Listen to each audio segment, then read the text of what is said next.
Music director Chakri మరణం వ్యవహారం కొత్త మలుపు తిరిగింది. ఇప్పటిదాకా సహజ మరణంగా భావించిన పోలీసులు చక్రి భార్య, తల్లి పరస్పర ఫిర్యాదుల నేపథ్యంలో అనుమానాస్పద మృతిగా కేసు నమోదు చేశారు.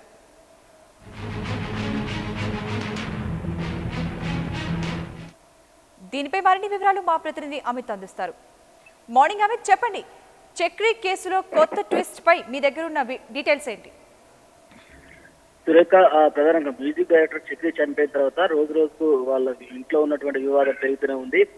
ఆయన తల్లి ఎవరైతే ఉన్నారో విద్యావతి, అదేవిధంగా సోదరుడు మహిత్ ఇచ్చిన ఫిర్యాదు మేరకు పోలీసులు నిన్న సాయంత్రం ఎఫ్ఐఆర్ చేశారు. ఎందుకంటే ఆల్రెడీ వాళ్ళు కంప్లైంట్ ఇచ్చి ఆల్మోస్ట్ 4 to 5 days అవుతుంది. అయినా కూడా అప్పటి నుండి కేసు విచారణ చేసిన తర్వాత రకరకాల అనుమానాలు, అంటే వీళ్ళు ప్రధానంగా ఎవరైతే శ్రావణి, వాళ్ళ వైఫ్ శ్రావణి ఉందో, గతంలో 2 నుంచి 3 సార్లు చంపడానికి ప్రయత్నించాను, నేను ఖచ్చితంగా చక్రిని చంపేస్తానని చెప్పేసి పలుమార్లు మమ్మల్ని బెదిరించింది అని చెప్పేసి గతంలో ఆల్రెడీ అంటే చక్రి తల్లికి విద్యావతికి చెప్పినట్టుగా తన ఫిర్యాదులో పేర్కొంది. దాంతోపాటు విద్యావతి అంటే గతంలో తన కొడుకు చనిపోవడానికి ప్రధాన కారణము శ్రావణే తనపై మర్డర్ కేసు కింద కేసు నమోదు చేయాలని చెప్పేసి చెప్పినప్పుడు జూబ్లీహిల్స్ పోలీసులు సెక్షన్ 174 అంటే అనుమానాస్పద మృతి కింద కేసు నమోదు చేశారు. ప్రస్తుతం దీని మీద ఇన్వెస్టిగేషన్ కొనసాగుతుంది. ఆల్రెడీ శ్రావణి తల్లిదండ్రులపై 498A పాటు 506 2 సెక్షన్లు, అంటే ఒకటి తనతో దురుసుగా ప్రవర్తించడము, విపరీతంగా తిట్టడంతో పాటు అదనపు కట్నం కోసం, అంటే ఏదైతే తన భర్త పేరు మీద ఉన్నటువంటి ఆస్తి ఉందో ఆ ఆస్తి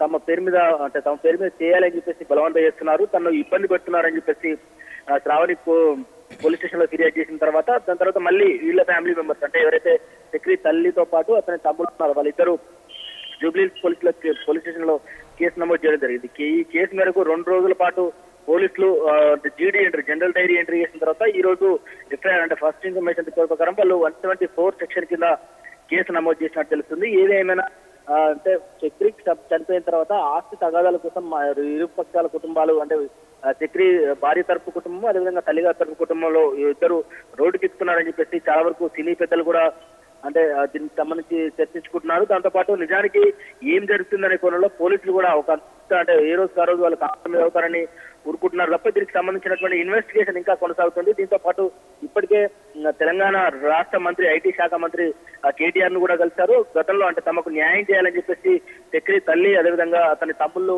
కుటుంబ సభ్యులు కూడా కేటీఆర్ ను కలవడం జరిగింది. శ్రావణ నుంచి తమకు ప్రాణహాని ఉంది, తన భార్య ఎవరైతే ఉన్నారో భార్య తమ తమ్ముడిని చంపేసిందని చెప్పేసి వాళ్ళ తమ్ముడు కూడా ఆల్రెడీ కేటీఆర్ కూడా విన్నవించినట్టు తెలుస్తుంది. ఏదేమైనా చక్రి వివాదం మాత్రం రోజు రోజుకు ముదురుతున్నట్లుగా కనిపిస్తుంది.